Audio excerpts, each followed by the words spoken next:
2006, and I am interviewing Edward Wolterman at his and his wife Lucille's home at 7640 Cheviot Road, Cincinnati, Ohio. Ed Lostro and Lucille Wolterman are present. My name is Margaret Lostro, and I am a member of the National New Deal Preservation Association, and I will be doing the interview with Edward.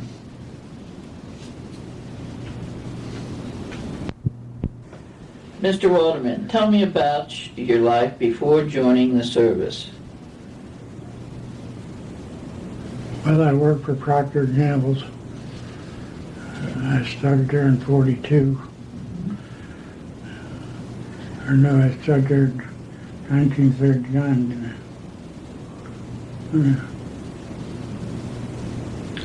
Well, you had a lot of years with them. I started there in 39. Okay. And then I left at 42. And then when I left P&G's, I went to enlisted in the Marines.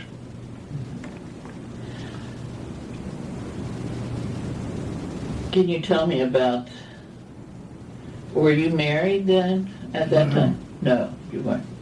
Okay, so you were married when you were on leave, or when? After I was discharged. After your discharge, okay. Okay.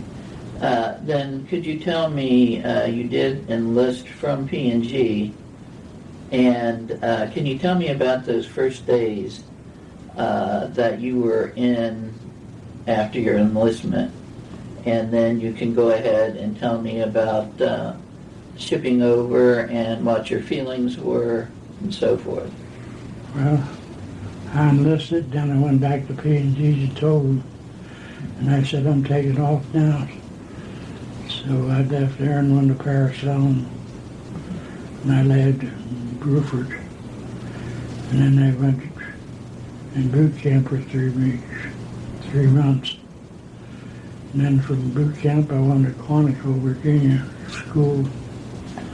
And then from Quantico, they shipped me to New River, North Carolina, and joined the 3rd Marine Division. And then with that North Carolina, they shipped me to San Diego, and I went to San Diego and board ship, be shipped overseas. And 40 days later, we landed in America, Samoa, and I stayed there 4 weeks, I guess, and then they wanted volunteers to go in the 8th Marines to go to Guadalcanal. So we volunteered for that. And then we hit Guadalcanal. We hit another little island to land, practice landing.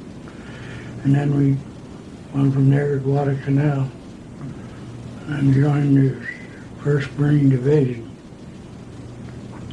And we stayed at Guadalcanal for, I think it was after Christmas, January.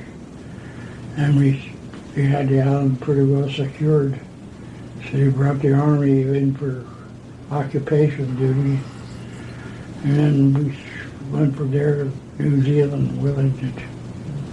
And I stayed there for 10 months. And then we were supposed to go to Tirara, and they announced Tokyo Rose announced on the radio the Marines, the 2nd Marine Division was going to Tokyo. I'm in the Tirara, so they canceled our leave for 10 or more weeks because Tokyo Rose had to do as they expected us. And when I went aboard a ship, to merchant ship to go to with our trucks and stuff, and we stand by for Tirara, but they only lasted 3 days, then we went to Hawaii. And I stayed in Hawaii for, 3 months, I think. And then we went to Saipan, Tinian. And then that's where I come home. Now, those were very severe battles, weren't they? Was there a lot of actions? A lot of action on Saipan and Tinian. Yeah. We took secured Saipan and we got shipped and we stood at standby for Guam, and then the 3rd Marine Division, they hit Guam and the 1st Division, so we went into Tinian to secure Tinian.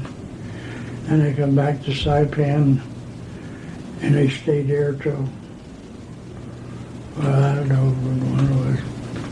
And then I went from there, I had been there, I went in the mechanical division, and I got malaria, then they sent me home. Oh, is that right? Mm-hmm. So it was you say you had it malaria 11 times? Yeah. Yeah. Yeah, that's about as bad as a wound. I only weighed 160 pounds. And the doctor said I was in the hospital, and he said, "You're going home." He said, "You've been over here long enough." So and I said, "He shipped me home." And we landed in San Diego down one pier, the same pier I shipped out on the airliner. And we landed there at 7:30 in the morning. 3 years, 9 days, I think, after I shipped out. Is that right? Well, that's a long time in that circumstance. And I went to the hospital, and I got to the hospital, and they sent me home on medical leave. So I had to come home, and I sent home for money to get my ticket to go home because we had to pay our own way. So I called Bill Espel then.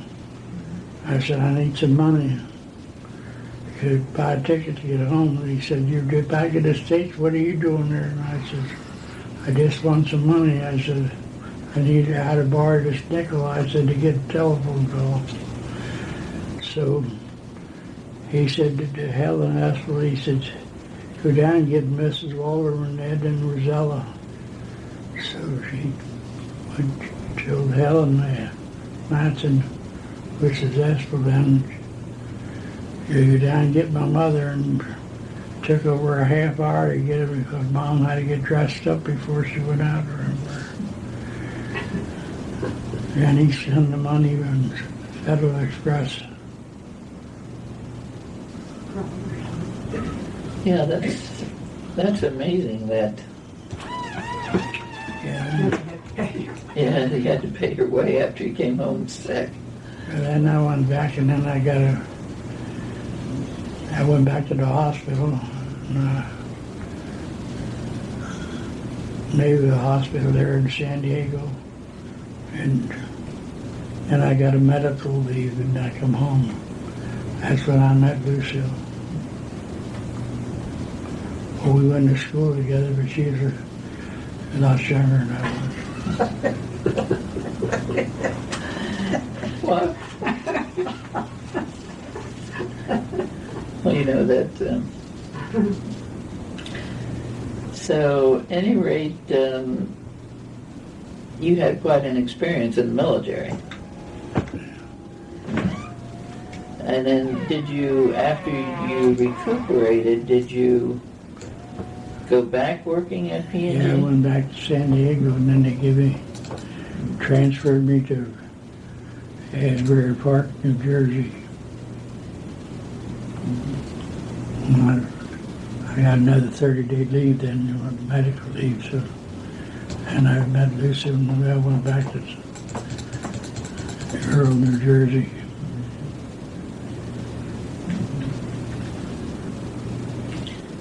Okay. Did you remain friends with any of your Marine buddies? There wasn't anybody there, hardly. I only met one.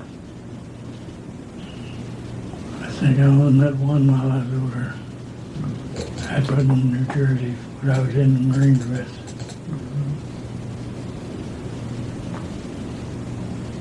Did your unit have a lot of casualties? I guess about half of them.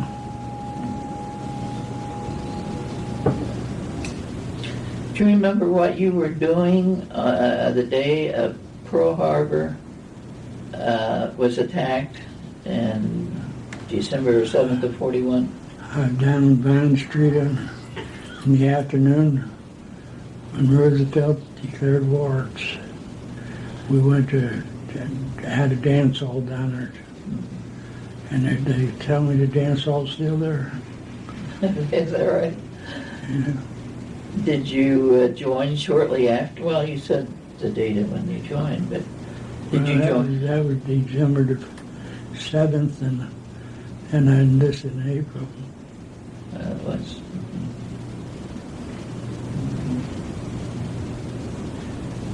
Well, that was interesting. Did you ever have problems with the food that you were fed while you were in the Marines? We never got much food. Mostly K rations? Or? We ate good while we was in the States, but when we was overseas, we never got money.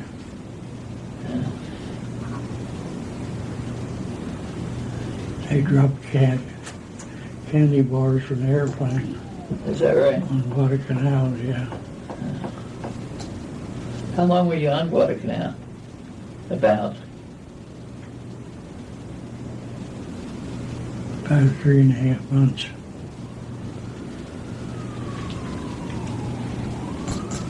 You felt like that time in the Marines helped you in your work at P&G or wherever else, or was?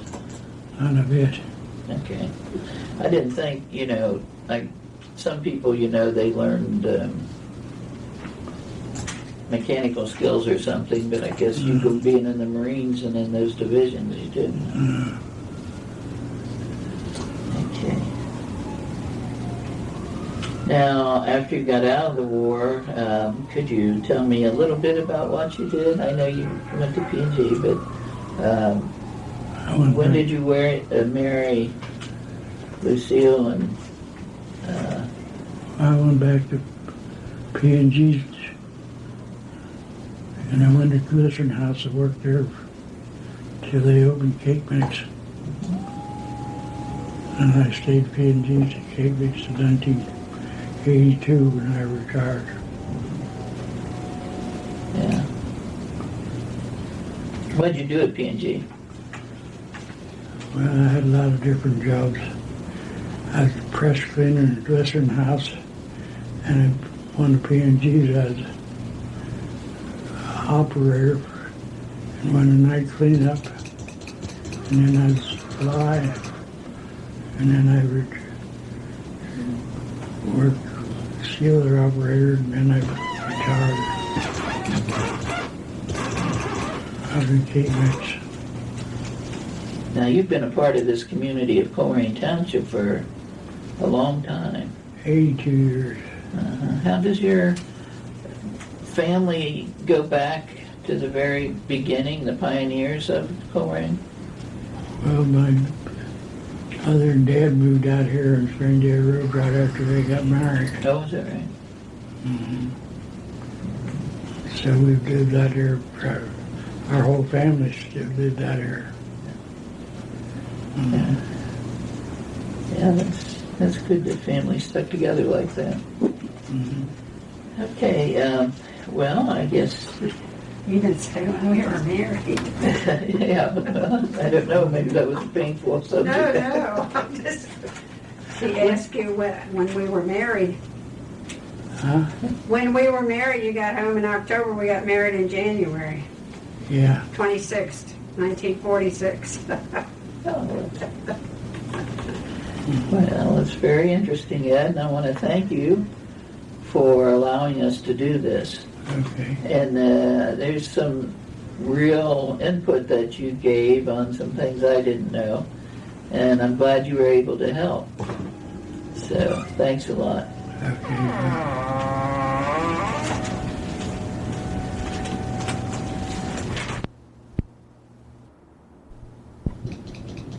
This is April the 30th, 2006.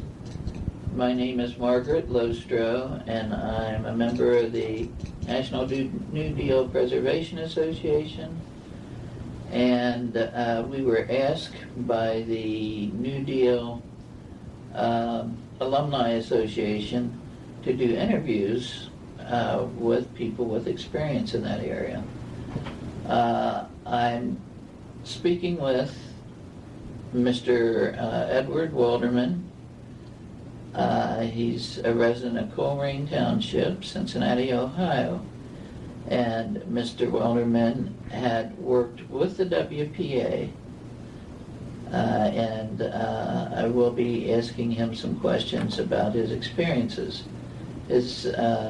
He worked in Green Hills, Ohio when it was built. Mr. Wolterman, do you want to start with your story on how you got your job with the WPA and what exactly you did and what equipment you had to use?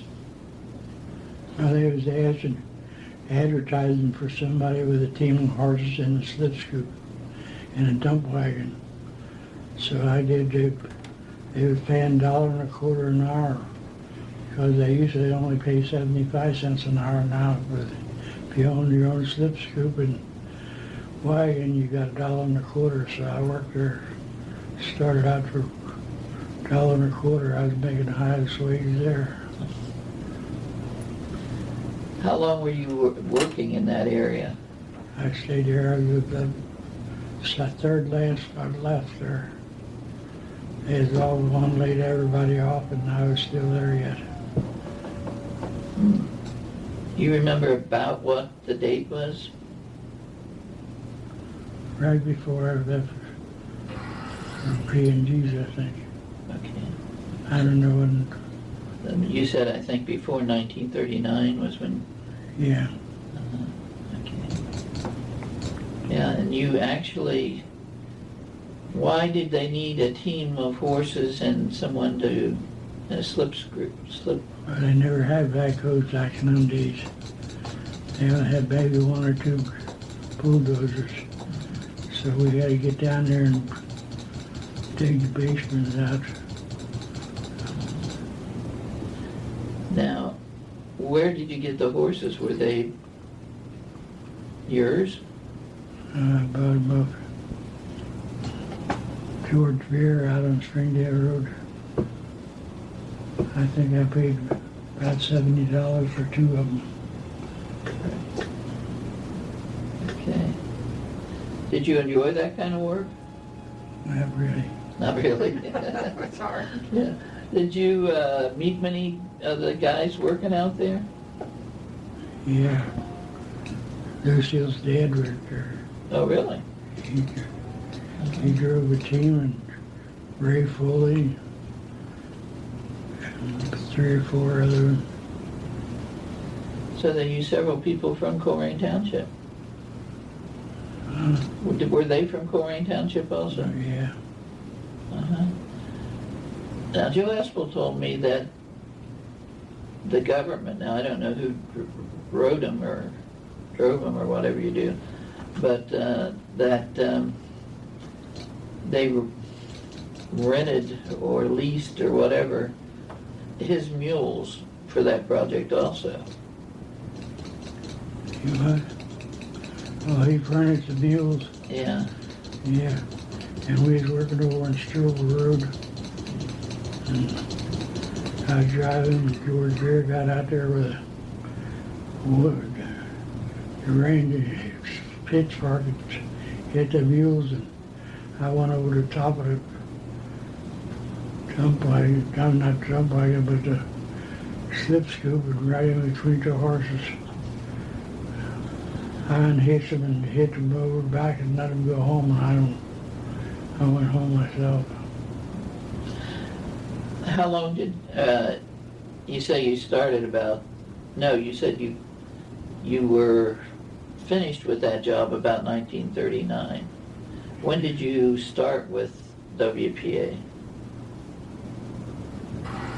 I just worked there in the summertime because you couldn't work in the winter. Oh, okay. with horses. Okay. And I left there when they built, administration building was the last where I got paid off. Oh, is that right? Uh-huh. Okay. Did you have anything to do with building that community building, the big white school? That's what I did, Oh, you did? community building, yeah. Okay. You don't know who the architect for that was, do you? No. Moore, I think. Really? Moffett and Moore. Okay. Is there anything else you remember about that? Any people or anything? Well, when they built the church, I was there then, that's what I had for it then. Okay. Have you been back there since to see what work you did? Not too much. Yeah. Okay. I was down there where you had the lake. Yeah. Well, you had quite an interesting life. Yeah. Yeah. So, I guess if you can't think of anything else, we're glad to get this little bit of history about that. And it's good to have somebody can verify some of the things we have. You know, we Yeah. appreciate it a lot, Ed.